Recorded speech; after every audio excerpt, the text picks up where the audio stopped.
tenemos el agrado de tener con nosotros exponiendo su trabajo, parte de su trabajo, del doctor Daniel Tiscampa. Y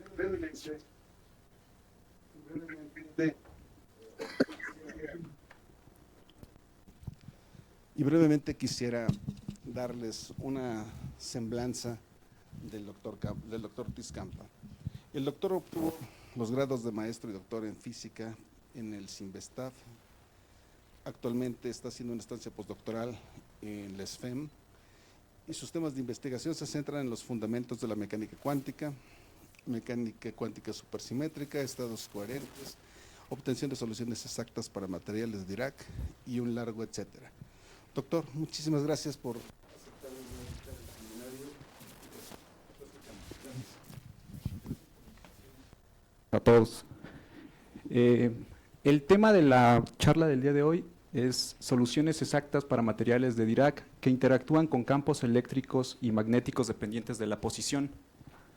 Este trabajo se realizó en colaboración con el doctor Eric Díaz Bautista, aquí del SFEM, y con el estudiante del programa de maestría en física, Julio Armando Mujica Zárate, de la Universidad Autónoma del Estado de Hidalgo.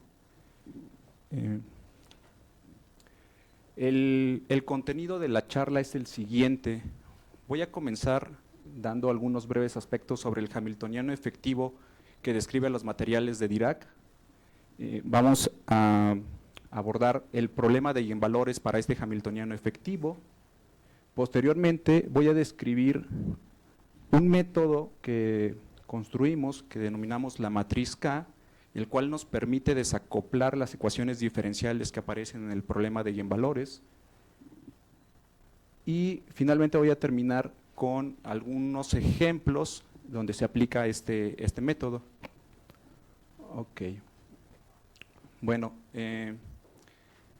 cuando hablamos de un material de Dirac, hacemos referencia a materiales donde las partículas tienen una masa efectiva nula, similar a lo que ocurre con los fotones. Esto se debe a que en estos materiales la relación de dispersión, la relación energía-momento, es lineal.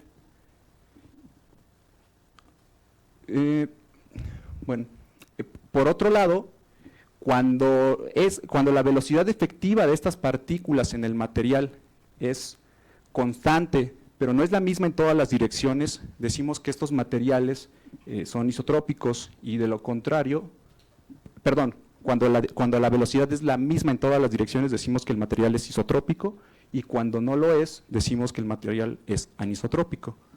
Y bueno, existen muchos ejemplos de este tipo de materiales, como los fulerenos, el silicio, el borofeno, pero probablemente el más conocido es el grafeno. Creo que todos hemos escuchado sobre el grafeno y sobre la relación de dispersión lineal y este comportamiento. Este es un pequeño ejemplo de lo que pasa en la relación de dispersión en los materiales de Dirac. Si se tiene una relación de dispersión lineal, básicamente en el esquema de energía versus momento tenemos secciones cónicas. Si el material es anisotrópico, lo que vamos a observar es que estos cortes nos dan elipses. Si el material es isotrópico, vamos a tener circunferencias, y además, debido a estas anisotropías, pueden existir inclinación en los conos. Puede ser que no sean simétricas estos cortes. Ok. Para describir a estos materiales a bajas energías, eso es importante recalcarlo. A bajas energías, estos materiales se pueden describir por medio de este hamiltoniano, que está en términos de las matrices de Pauli, los operadores de momento y parámetros de velocidad. Los parámetros de velocidad Bx y By hacen referencia a posibles anisotropías en el material, y el parámetro Bt hace referencia a posibles inclinaciones en los conos. ¿Por qué es importante recalcar que esto es a bajas energías?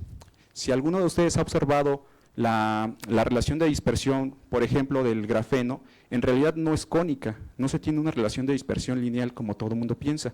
Si uno ve la estructura completa, se tiene una sábana más compleja, pero alrededor de ciertos puntos es donde la relación de dispersión es lineal, y esos puntos, si uno lo ve como una serie, como una expansión, por eso se considera a bajas energías. Esos puntos se les da el nombre de valles y bueno, también cobran relevancia en el hamiltoniano. Aquí tenemos este parámetro nu que describe al valle. En este trabajo, nosotros lo que hicimos, además de considerar las posibles anisotropías y la inclinación en el material, fue asumir que el material se encuentra en una región del espacio donde están presentes campos magnéticos y campos eléctricos, donde el campo magnético se asume perpendicular a la superficie del material, por convención vamos a tomar el plano XY, y el campo eléctrico se considera que está sobre el plano. Si nosotros tenemos ese tipo de campos, lo único que tenemos que hacer al hamiltoniano efectivo es aplicar la regla de acoplamiento mínimo.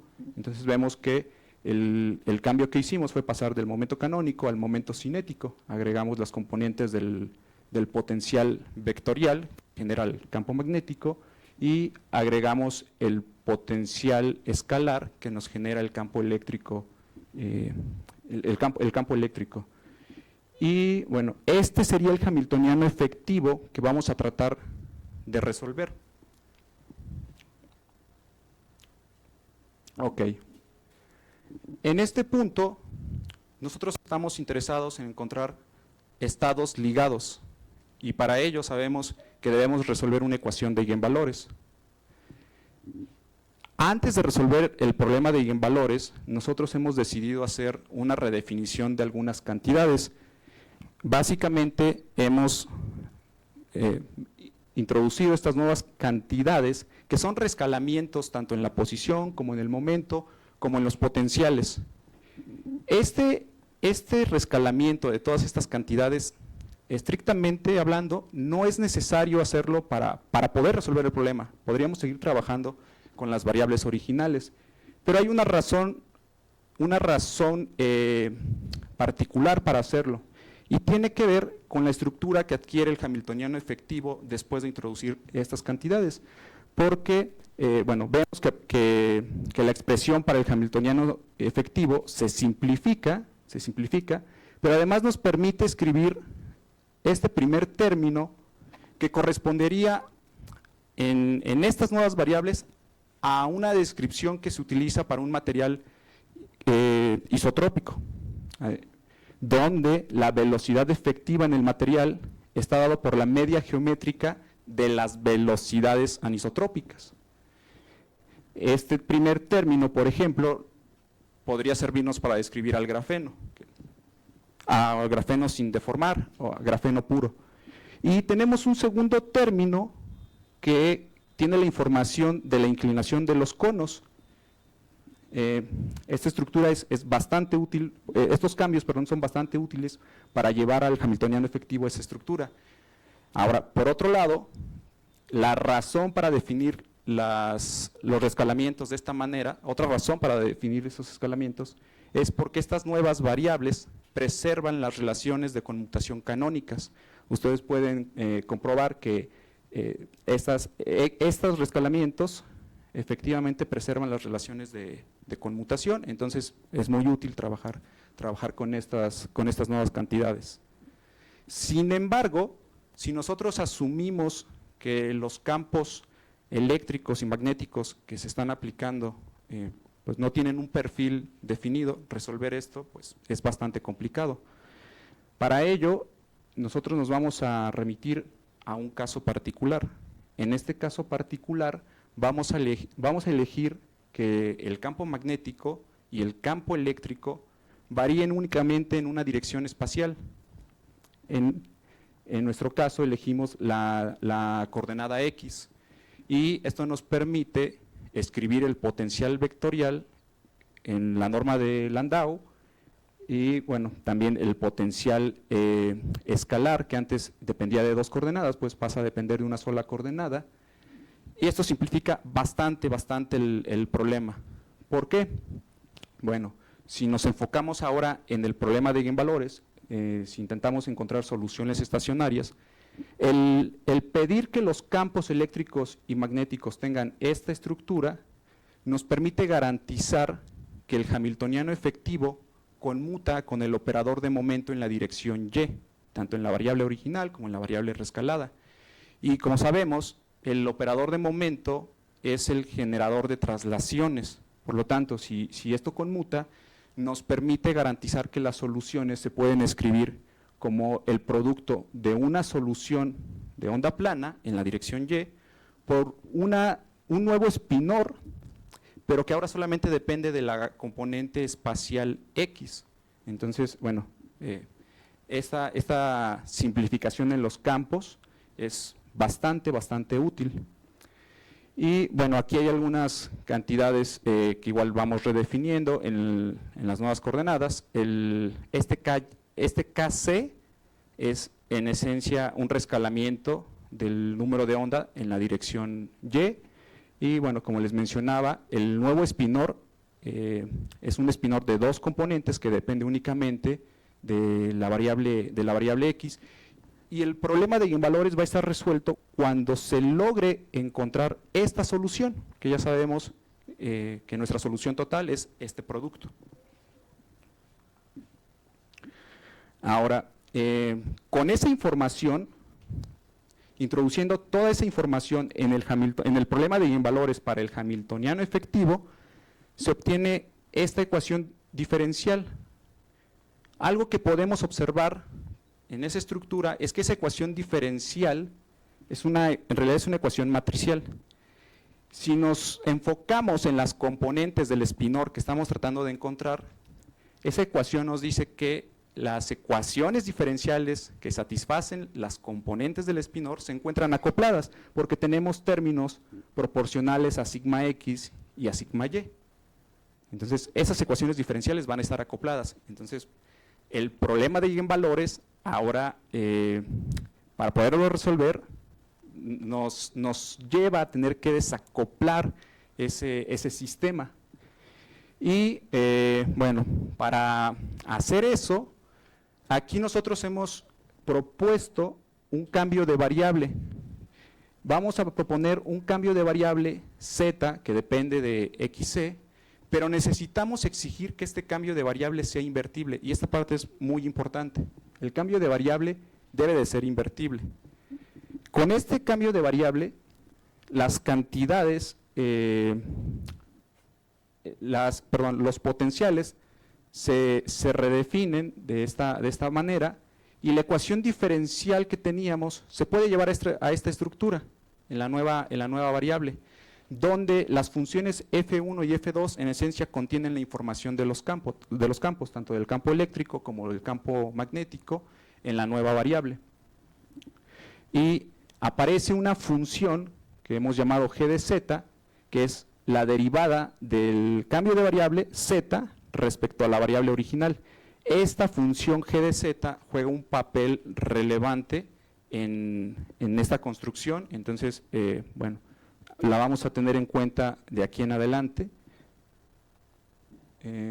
Ok, perdón. Esta ecuación diferencial, hasta este punto, aún no logra desacoplar el sistema. Seguimos teniendo matrices de Pauli sigma x, básicamente tenemos un término en la antidiagonal, por lo tanto, esta ecuación diferencial sigue acoplando, las ecuaciones diferenciales para las componentes del espinor. Aquí, un detalle que se me estaba pasando es que ya no estamos trabajando sobre el espinor original, sino sobre un nuevo espinor que se llama teta de z. Funcionalmente hablando, teta de z y psi de x sub c son iguales, funcionalmente hablando no son iguales, pero representan al mismo espinor. Es una composición, pero es importante recordarlo porque sabemos que cuando hacemos cambios de variable, eso repercute en la forma en que normalizamos nuestras funciones de onda. Entonces, bueno, hay que recordar que se hizo ese cambio de variable.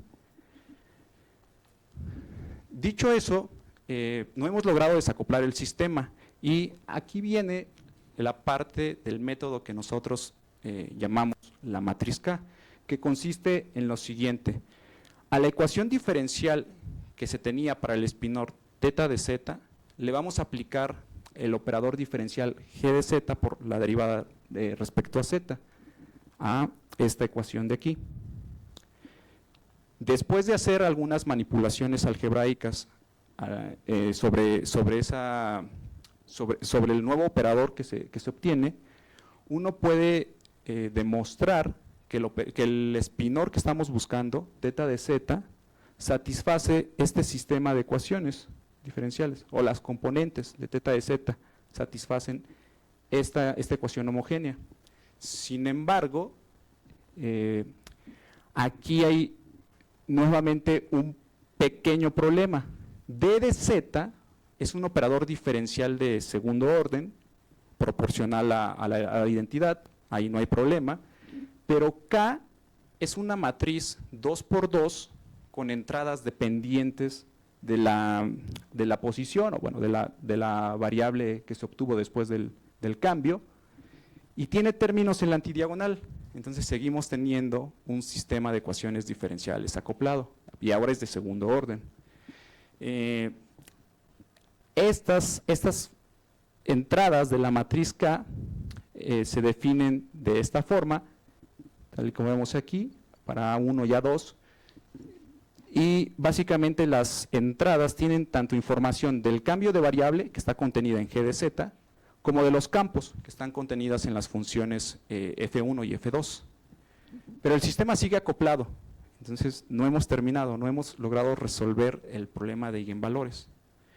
Y para ello, nosotros vamos a pedir una condición relativamente fuerte, y ahorita vamos a ir mostrando qué condiciones se necesitan para que ésta se cumpla, que es exigir que la matriz K sea constante, que las entradas A1 y A2 sean constantes. Si esas entradas son constantes, nosotros podemos proponer, esto siempre se puede hacer, que el espinor que estamos buscando, teta de z, sea igual a una matriz S por un nuevo espinor, un espinor auxiliar que llamamos phi barra. Pero vamos a elegir esa matriz S de una manera particular, y es la siguiente: vamos a elegir que la matriz S sea una matriz 2×2 cuyas columnas estén dadas por los eigenvectores de la matriz K. Si hacemos eso y multiplicamos, si hacemos esa sustitución de teta de z y multiplicamos al operador diferencial de segundo orden que tenemos en esta parte por S inversa, obtenemos esta nueva ecuación. Este término vemos que se convierte en la identidad, y este término, este segundo término que aparece aquí, es una transformación de similaridad o de similitud para la matriz K. Pero como la matriz S está construida con los eigenvectores, esa transformación nos diagonaliza a la matriz K. Entonces, el nuevo operador diferencial para el espinor auxiliar, phi de z, se convierte en la transformación de similaridad aquí nos permite diagonalizar acá, y entonces esta ecuación que tenemos aquí ya nos da por fin un sistema desacoplado para las componentes del espinor phi de z, porque tenemos un término proporcional a la identidad y una matriz que ahora es diagonal. Esa matriz obviamente tiene entradas lambda 1 y lambda 2, donde esos lambda 1 y lambda 2 son los eigenvalores de la matriz K original. Hasta este punto, lo que hemos hecho es aplicar un proceso de diagonalización, pero la condición fuerte es exigir que la matriz K sea constante. Eso no lo podemos garantizar siempre. Entonces, bueno, hay que hacer un pequeño análisis de lo que se necesita para que esa matriz sea constante.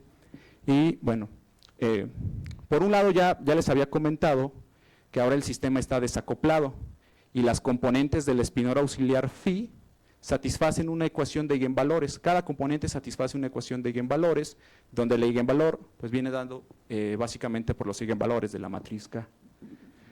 Por otro lado, de la estructura que tenían las constantes A, que eran las entradas de la matriz K, uno puede ver que se puede reescribir a estas entradas de esta forma, en términos de la derivada del cociente de F sobre G, o en términos de la derivada del cociente de G sobre F. Ambas expresiones son equivalentes si las desarrollamos. Pero esas expresiones nos permiten hacer un segundo cálculo. Este segundo cálculo nos lleva a lo siguiente. Cuando K es constante, si K es constante, se obtienen expresiones tanto para F como para G, en términos de las entradas de la matriz K. Si ahora esas A's ya se asumen constantes, vemos que hay expresiones integrales, tanto para F, pero recordemos que F tenía la información de los campos, F1 y F2 nos daba información del campo eléctrico y del campo magnético. Y tenemos también una expresión integral para G de Z, que G de Z en esencia tenía información del cambio de variable. ¿Dónde están las diferencias entre estas dos expresiones? Bueno, la mayor diferencia tiene que ver con la información que nos permite encontrar cada una de ellas. La primera, vemos que nos da como resultado básicamente a los campos en términos del cambio de variable. Aquí el papel relevante es G de Z, que era el cambio de variable. Si nosotros proponemos un cambio de variable, yo puedo encontrar cómo es el campo que me llevaba a tener una matriz K constante, para que todo lo que hicimos del proceso de diagonalización sea válido. Pero, bueno, esto es muy útil porque recuerden que les mencioné que algo fundamental era que el cambio de variable fuera invertible. Entonces, esta primera ecuación me permite dar siempre un cambio de variable invertible. Yo propongo un cambio de variable que a priori sé que es invertible y encuentro el perfil de campo que tengo que aplicar para que todo el algoritmo sea válido, para que yo pueda diagonalizar. Ahora, ¿qué pasa con la segunda expresión? La segunda expresión, por otro lado, me dice, ok, si tú lo que das es la forma del campo, puedes calcular esta integral, haces todos los cálculos y obtienes a la función G de Z. Entonces, a partir de la forma del campo, yo puedo determinar cómo es el cambio de variable que necesito para que la matriz K, sea constante y entonces pueda diagonalizar. Pero esta segunda ecuación en realidad tiene algunas complicaciones, porque yo puedo dar siempre un perfil de campo, o perfiles de campos en este caso. Puedo calcular la integral, si es que tiene alguna solución analítica, puedo resolver todo esto, pero quizás la G que obtenga, quizás la función G que yo necesito para que la matriz K sea constante, no sea invertible. Eso puede ocurrir si yo doy un perfil completamente arbitrario. Entonces, tomando en consideración eso, nosotros hemos decidido trabajar con esta primera estructura, porque es más fácil. Ahí yo puedo garantizar siempre un cambio de variable invertible, siempre. Yo lo doy y encuentro cómo son los campos. Espero que esa diferencia quede clara. Hay que remarcar que a pesar de los pros y contras de cada una de estas dos expresiones, ambas nos garantizan que la matriz K sea invertible. Podemos diagonalizar con ambas estructuras. Si yo logro dar un perfil que me lleve a que esta G bueno, que el cambio de variable sea invertible, pues puedo trabajar con ese perfil sin ningún problema, pero eso es más complicado. Entonces, nos vamos a quedar con esta expresión. Ok. Entonces, si ya estamos en una línea donde vamos a dar el cambio de variable invertible y a partir de ese cambio de variable vamos a determinar cómo era el perfil de campo que nos llevaba a tener una matriz K constante, pues vamos a proponer un primer perfil. Un primer perfil es el siguiente. Yo propongo que G de Z sea una función lineal en Z, donde D1 y D2 son constantes completamente arbitrarias, pero que no son nulas simultáneamente. Vamos a asumir en particular que D1 no es 0, para que esto, bueno, haya realmente una dependencia lineal en Z. Si recuerdan, G de Z estaba definido como la derivada de Z respecto de X de Z. Podemos hacer un proceso de integración y encontrar cómo es el cambio de variable, cómo es Z en términos de la variable original. Para este caso particular, tenemos que el cambio de variable tiene que ser de esta forma, tiene que ser un cambio de variable exponencial. Ahora, a partir del cambio de variable, yo podía encontrar la función f. Eso fue lo que acordamos en el paso anterior. Yo voy a dar un cambio de variable invertible, este cambio de variable obviamente es invertible, y voy a determinar cómo es el perfil de los campos. ¿Cómo? Por medio de las funciones f1 y f2. Bueno, resulta que si yo aplico si resuelvo la integral que me llevaba a las funciones f1 y f2, obtengo que estas funciones son lineales en el cambio de variable.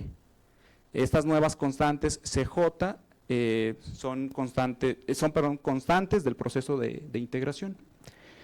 Y bueno, a partir de esas f's, yo puedo determinar cómo eran los campos, porque las f's nos daban información del campo, z era simplemente el cambio de variable, hago todas las sustituciones y obtengo estos perfiles para los potenciales, para el potencial eléctrico, y para el potencial vectorial y para el potencial escalar.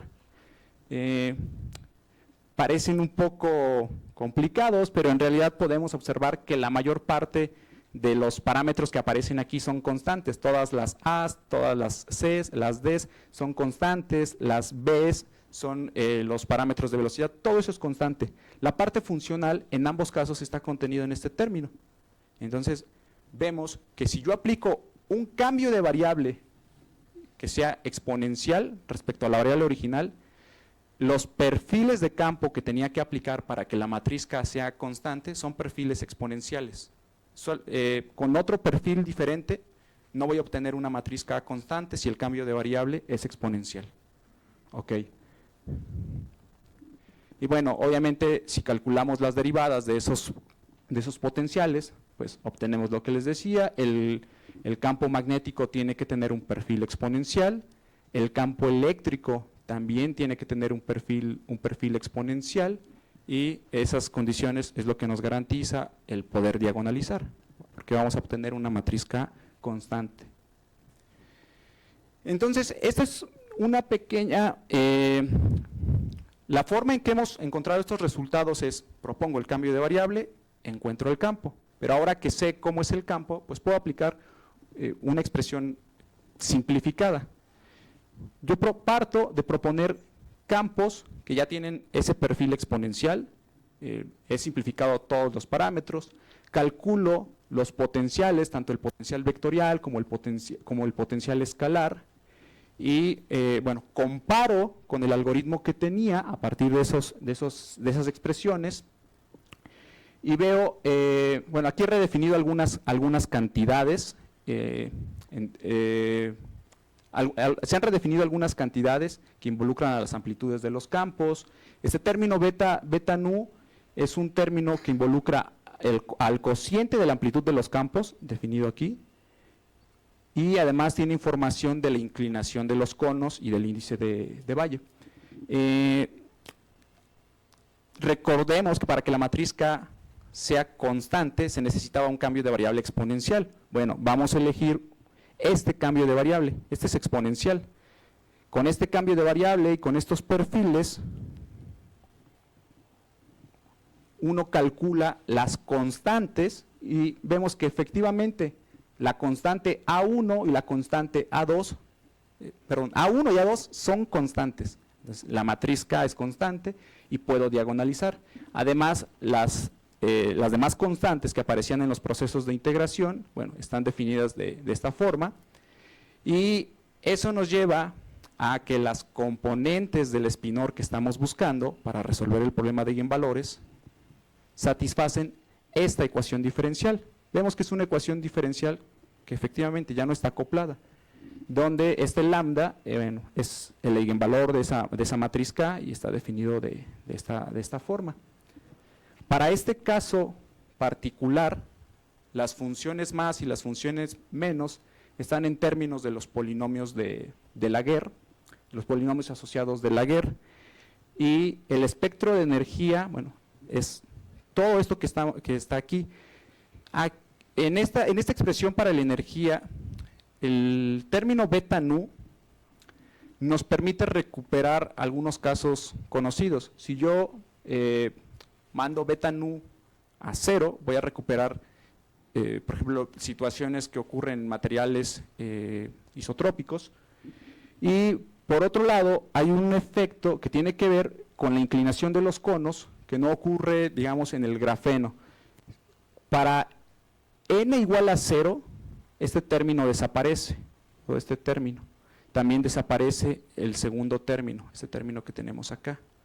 Pero siempre tenemos un término adicional, este término de aquí, que no depende del número principal. Entonces, ese término básicamente lo que nos genera es un band gap entre las bandas de conducción y de valencia, que en el grafeno no existe. Y bueno, hay condiciones sobre los parámetros. Recuerden que les había mencionado que no estábamos trabajando propiamente con el espinor original, sino hicimos pues, primero un cambio de variable, luego utilizamos un espinor auxiliar que era el producto de la matriz S por este nuevo espinor, y yo les decía, el hecho de tener un cambio de variable siempre implica tener cuidado con la normalización de nuestras funciones. Bueno, para este caso, para que las funciones sean de cuadrado integrable, se debe cumplir esta condición entre los parámetros. Esta primera condición lo que implica es que el número de estados es finito. Una vez que yo fijo estos valores, hay una cota, entonces hay una cota superior, no tenemos estados infinitos, hay un cierto número, hay un n máximo. Y bueno, el espinor original, después de aplicar todas las transformaciones, está dado en términos de phi más y phi menos como una combinación lineal. Hay un punto que se me pasó a mencionar, voy a regresar un poco, perdón, es importante aclarar, aquí, bueno, una antes. Esta matriz K, todos podemos observar que no es hermítica, ni tampoco es una matriz normal. Podemos hacer el cálculo, no es hermítica y no es una matriz normal. Por lo tanto, si no es hermítica y no es normal, no es diagonalizable unitariamente. Y eso es una condición, digamos, fuerte, porque eso implica que la matriz S que diagonaliza acá no es unitaria. ¿Y qué pasa en mecánica cuántica cuando tenemos transformaciones? Si las transformaciones son unitarias, preservan norma. Pero aquí tenemos una transformación sobre esta transformación que estamos aplicando aquí, obviamente no preserva la norma. Por lo tanto, hay que tener cuidado con estas soluciones. Las soluciones phi más y phi menos deben de ser cuidadosamente normalizadas una vez que se encuentran. Okay.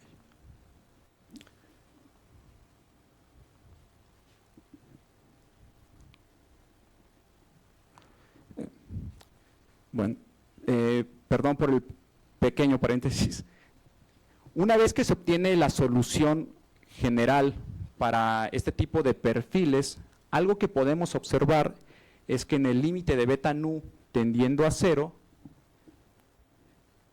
solamente tenemos, en el límite de beta nu tendiendo a 0, podemos corroborar que la matriz S que diagonaliza al operador K se vuelve unitaria. Entonces, ese término beta nu cobra relevancia porque existen límites donde K se vuelve hermítico o normal y S se vuelve unitario. Bajo ese límite no es necesario preocuparnos por la parte de la normalización. Y bueno, aquí tenemos algunas gráficas para el espectro de energía que se obtienen en este caso. Algo importante a destacar es que había una condición sobre el número de estados y esa condición involucraba el número de onda. Entonces, podemos observar que, por ejemplo, el estado base existe en una región donde yo no tengo más estados excitados. Desde este punto hasta prácticamente el origen, solamente para esos valores de K, solamente tengo un estado. Sin embargo, si yo aumento el valor de K, eso me permite en la condición de cuadrado de integrabilidad tener regiones donde tengo dos estados, la línea roja, el primer estado excitado, y el estado base, toda esta parte de aquí. Y lo mismo va pasando si yo sigo aumentando. Veo que en toda esta región, si yo trazo aquí una vertical para estos valores de K, solamente tengo dos estados. Si me muevo un poco más, ahora puedo albergar 3 estados y así sucesivamente. Entonces el valor de K va a determinar el número de estados excitados que yo puedo tener. Bueno, esta también es una gráfica de los niveles de energía, pero a diferencia de la anterior, donde se tenía energía versus momento, aquí tenemos energía versus la amplitud del campo. ¿Y por qué es interesante esta gráfica? Bueno, para un valor específico de K, donde yo puedo tener hasta 4 estados excitados y el estado base, resulta que hay un valor, llamémoslo un valor crítico, podemos observar que hay un valor crítico de la amplitud del campo eléctrico, donde estos estados se degeneran, convergen a un solo punto. Entonces, la amplitud del campo, bueno, también juega un papel relevante en la cantidad de estados excitados que yo puedo tener. Bueno, estas son gráficas de las densidades de probabilidad para los estados excitados y de la corriente. Y bueno, vamos a pasar a un caso límite para este ejemplo. Un caso límite es cuando no existe anisotropía, entonces las velocidades Bx y By son iguales y donde no tengo el término de inclinación, como el ejemplo del grafeno puro. Para ese caso, si además consideramos que el campo eléctrico es nulo, entonces el término Bd, que era la relación de proporcionalidad entre el campo eléctrico y el campo magnético, es 0, y resulta que las funciones de onda se simplifican bastante.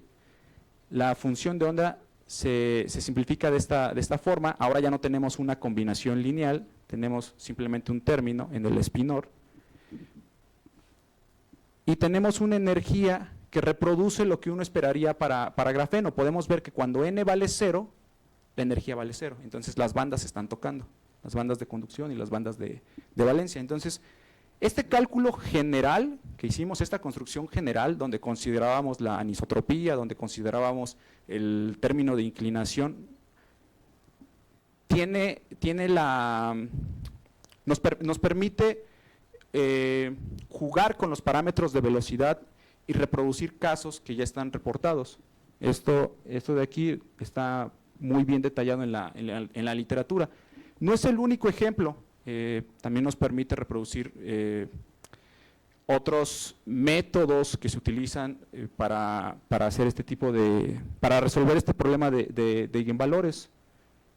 Bueno, aquí podemos observar en ese caso límite que efectivamente la energía del estado base es 0 y sigue ocurriendo algo similar al caso anterior, donde los niveles de energía, los estados excitados solamente existen en ciertas regiones. En la primera región vemos que únicamente tenemos el estado base y vamos avanzando y podemos crear estados excitados conforme K crece.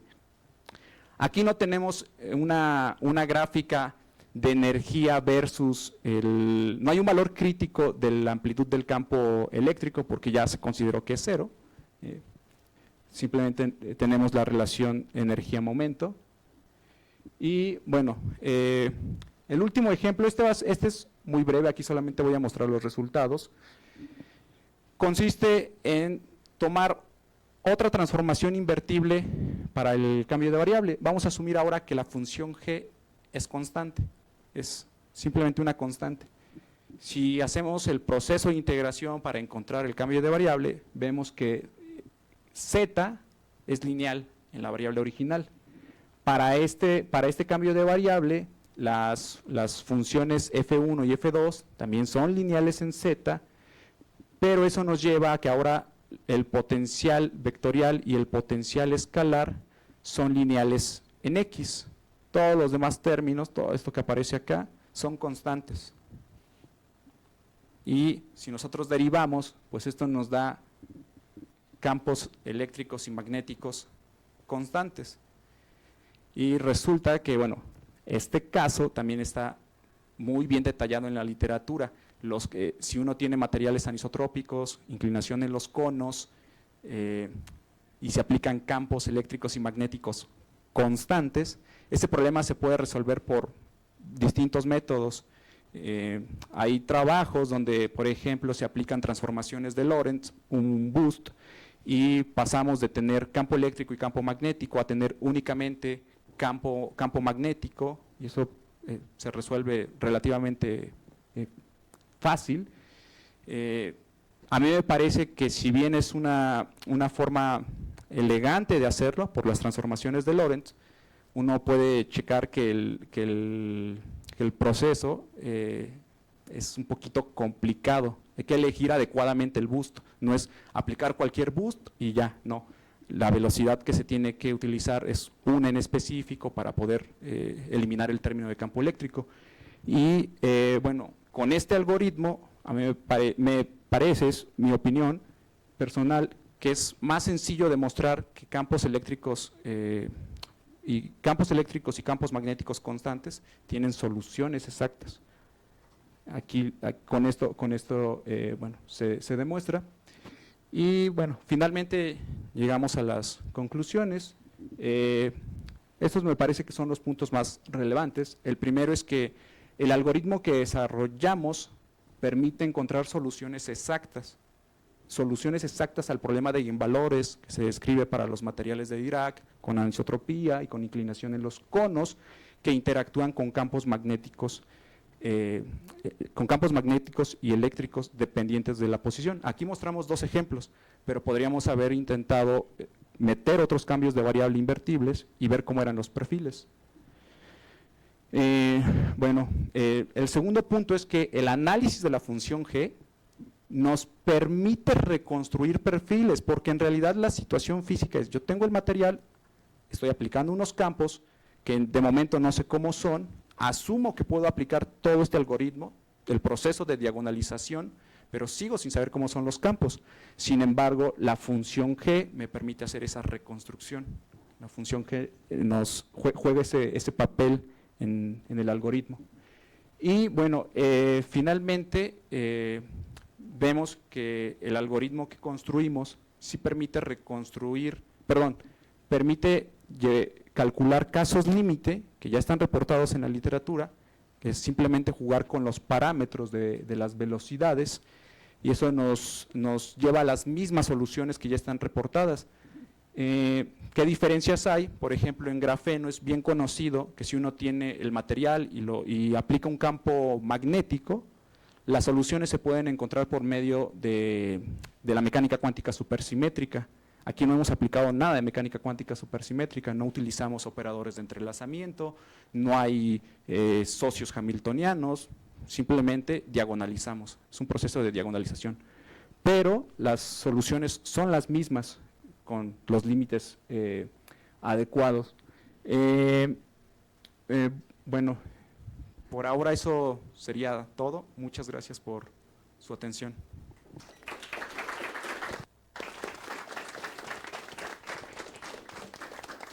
Bueno, pues pasamos a la serie de preguntas. ¿Alguien tiene alguna pregunta? Espero que sí. No. Hola, ¿qué tal? Buenas tardes. Pues muchas gracias por el seminario.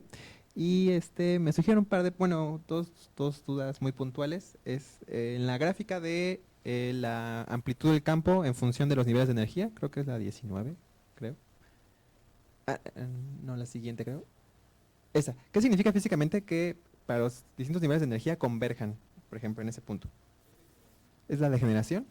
Ah, ok, perfecto.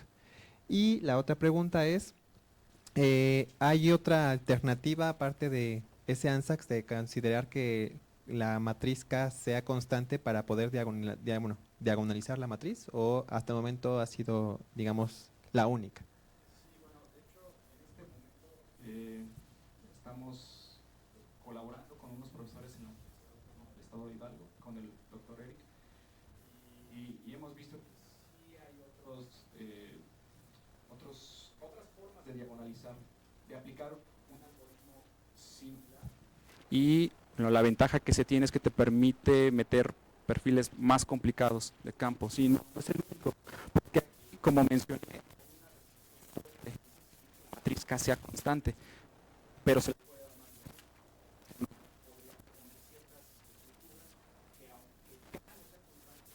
te sigue permitiendo diagonalizar y todo con... Ok, perfecto, muchas gracias.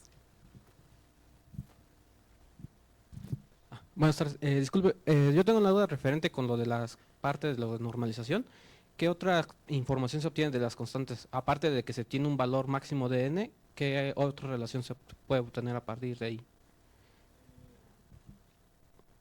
Porque bueno, aparece lo que es el beta nu y aparte en la otra aparecen otras constantes dándonos la cota máxima para el valor de n.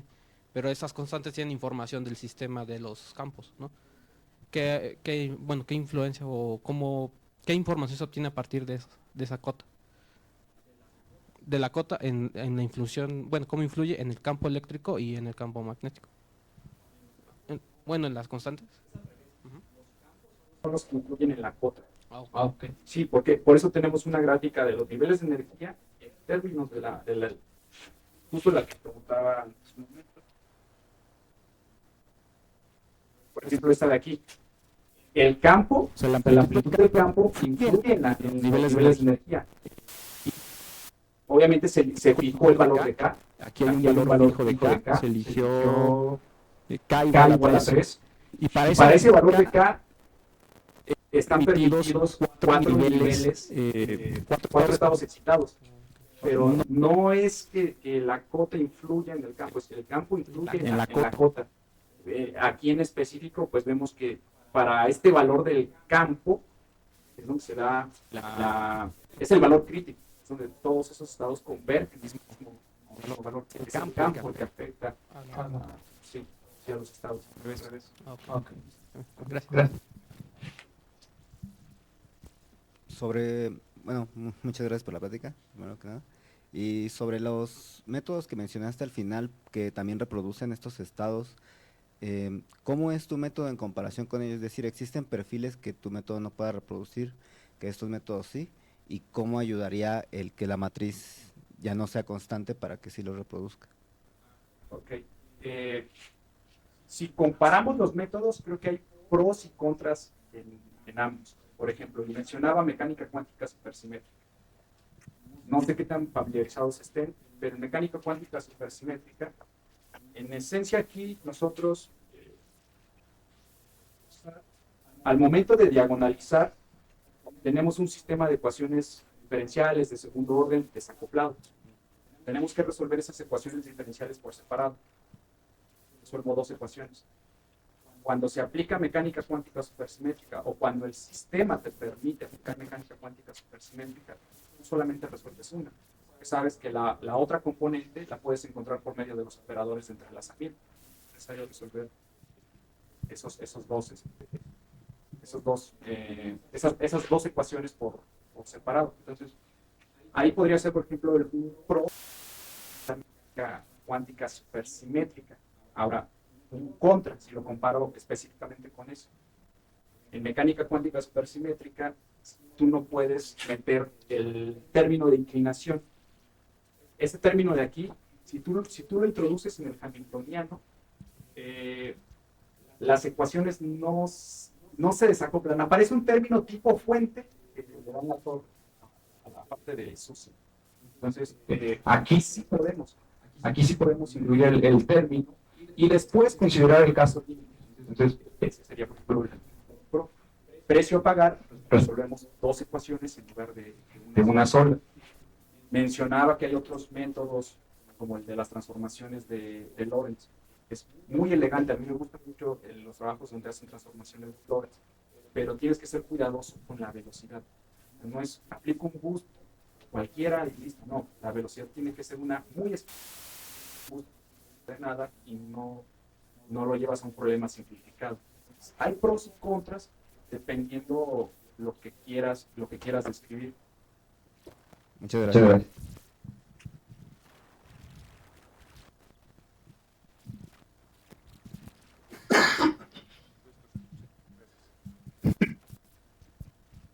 Ah, buenas tardes. Gracias por la conferencia. Mi pregunta es acerca de cuando te refieres a bajas energías, ¿cuál es la cantidad para considerar ya una baja energía en este caso?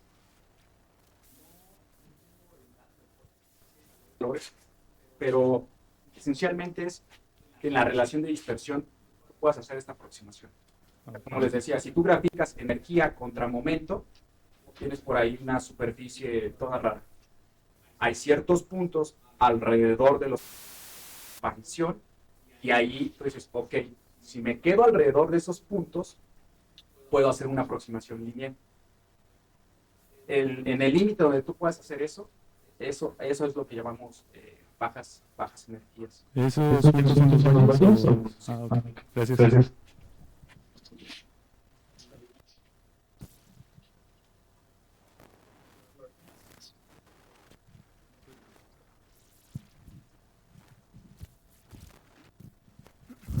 Buenas tardes. Disculpa, para el caso de las transformaciones de Lorentz que mencionaste anteriormente, ¿ya tienen algún modelo de cómo deben de estar configurados estos boosts? Sí.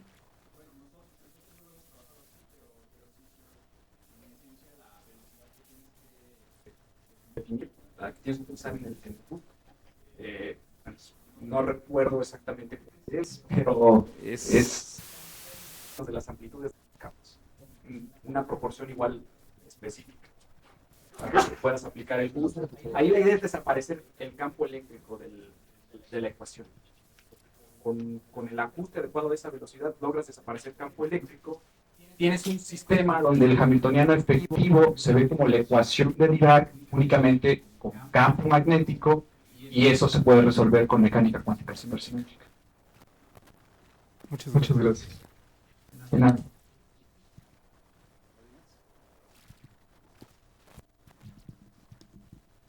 Bueno, si no hay preguntas, agradecemos al doctor su participación.